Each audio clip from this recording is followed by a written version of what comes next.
E aí, pessoal, dando sequência à nossa matéria, diante dos acontecimentos recentes que todo mundo já sabe, eu resolvi voltar um pouquinho no que a gente já falou, justamente para poder facilitar o aprendizado e para a gente encaixar um pouco a sequência da matéria. Então, possivelmente vou falar coisa aqui que eu já havia falado, algumas coisas que eu já havia falado com vocês, mas é só para a gente colocar a matéria na sequência para ficar mais harmônico o aprendizado durante esse período, beleza? Então, olha só, voltando na parte da pessoa jurídica, rapidamente, o que a gente precisa lembrar da pessoa jurídica? É que o patrimônio da pessoa jurídica não se mistura com o patrimônio da pessoa dos seus componentes ou das pessoas dos seus componentes, né? Sejam eles administradores, sejam eles sócios, tanto pessoas naturais quanto pessoas jurídicas, não interessa. O patrimônio da pessoa jurídica é dela, o patrimônio das pessoas que participam das pessoas jurídicas, seja até na condição de associado, enfim, é deles. A gente precisa colocar na cabeça que a pessoa jurídica tem uma existência jurídica própria da mesma forma que as pessoas naturais têm também. Só que de forma, o que a gente precisa lembrar é que a gente tem que guardar as devidas proporções, são pessoas que têm existência comum. É claro, né, que as pessoas jurídicas são entes imateriais, as pessoas naturais são, obviamente, né, nascem naturalmente pessoas, não são obra da criação do direito, mas a gente precisa estar ciente que, muito embora não sejam visíveis, não sejam tangíveis propriamente ditas das pessoas jurídicas, elas têm existência no mundo do direito, têm reconhecimento da sua personalidade, da sua capacidade, que é a matéria que a gente já abordou, inclusive, em aulas anteriores. Então, o que a gente precisa ter em mente agora é que elas têm existência própria, têm seu patrimônio próprio, têm personalidade jurídica ou personalidade civil própria, têm sua capacidade para exercer e se submeter aos direitos e deveres na ordem civil. Tranquilo.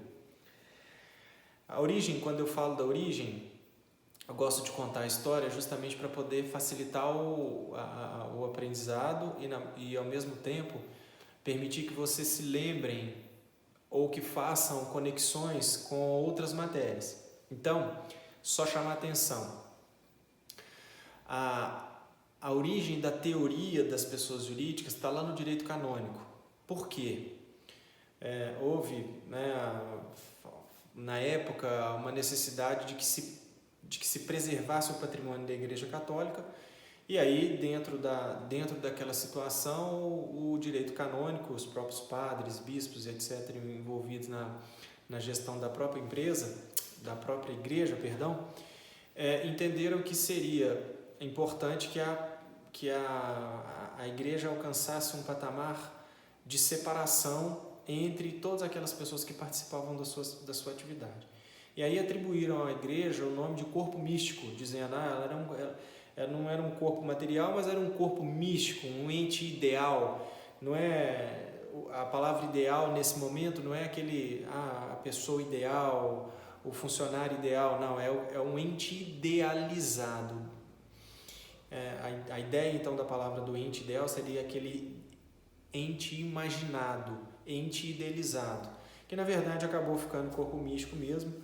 E que depois, claro, né, com o amadurecimento dos estudos e da própria atividade econômica em si, as pessoas jurídicas alcançaram o patamar que tem hoje, tanto de muito pequenos negócios, quanto negócios de grande magnitude. O que interessa saber o princípio da entidade advém dessa história, né, da Igreja Católica, de separar o patrimônio do fiel, do padre, do servo, do patrimônio da igreja. E isso hoje promove a própria estrutura de separação patrimonial que respeita a figura da pessoa que participa daquela pessoa jurídica com a própria pessoa jurídica. Então, não há possibilidade de se misturar patrimônio da pessoa natural, patrimônio do sócio, patrimônio do administrador, patrimônio do associado, com o patrimônio da pessoa jurídica. Daí que, mais uma vez dizendo, o princípio da entidade tem a relevância, porque não se entende que o patrimônio de uma pessoa possa interferir no patrimônio da outra sem que haja uma autorização, digamos assim, para que isso aconteça.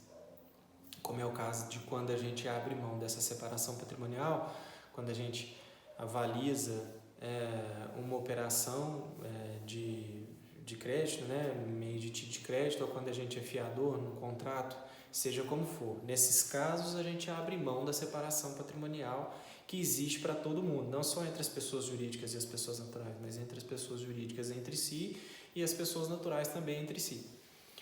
Então, ficou sedimentada então essa situação, origem da pessoa jurídica, direito canônico, necessidade de separação do patrimônio da igreja com o resto dos seus participantes, e aí sim preservando o próprio patrimônio.